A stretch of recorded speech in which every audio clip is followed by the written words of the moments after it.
আসামি থেকে রাজসাক্ষী সাবেক আইজিপি চৌধুরী আব্দুল আল মামুন অবশেষে আসামির কাঠগড়া থেকে বেরিয়ে সাক্ষীর কাঠগড়ায় দাঁড়ালেন।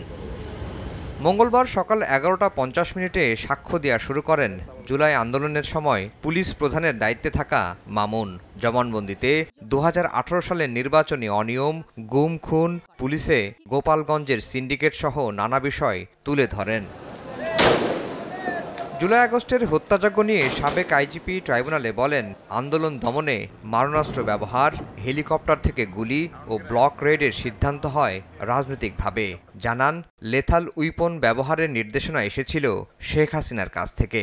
আর সাবেক ডিএমপি কমিশনার হাবিবুর রহমান হাবিব, ডিবির হারুন ছিলেন মারণাস্ত্র ব্যবহারে অতি উৎসাহী। নিজের দায় স্বীকার করে মামুন জবানবন্দিতে বলেন, শেখ হাসিনা, আসাদুজ্জামান খান কামালের নির্দেশে জুলাই আগস্টে গণহত্যা হয়। চিফ প্রসিকিউটর বলছেন, মামুনের সাক্ষ্য পৃথিবীর কোনো আদালত উড়িয়ে দিতে পারবে না।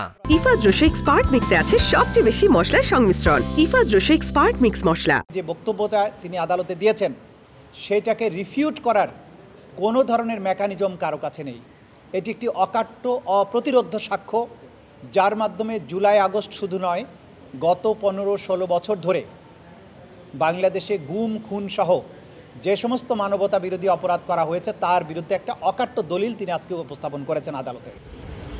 আইজিপি থাকাকালে নির্বিচারে মানুষ হত্যার জন্য নিহত আহতের পরিবার, দেশবাসী এবং ট্রাইব্যুনালের কাছে ক্ষমা চান সাবেক এই পুলিশ মহাপরিদর্শক তাজুল ইসলাম। বলেন, ক্ষমা করা না করার ক্ষমতা রয়েছে আদালতের। তিনি নিজের বিবেকের তাড়নায় অপরাধ স্বীকার করেছেন, নিজের পক্ষ থেকেই আবেদন করেছিলেন অ্যাপ্রুভার হওয়ার। আদালত সেই অনুযায়ী অ্যাপ্রুভার সাময়িকভাবে তাকে করা হয়েছিল।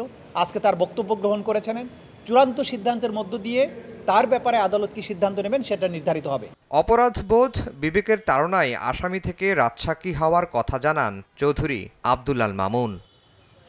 আফজাল হোসেন, সময় সংবাদ, ঢাকা।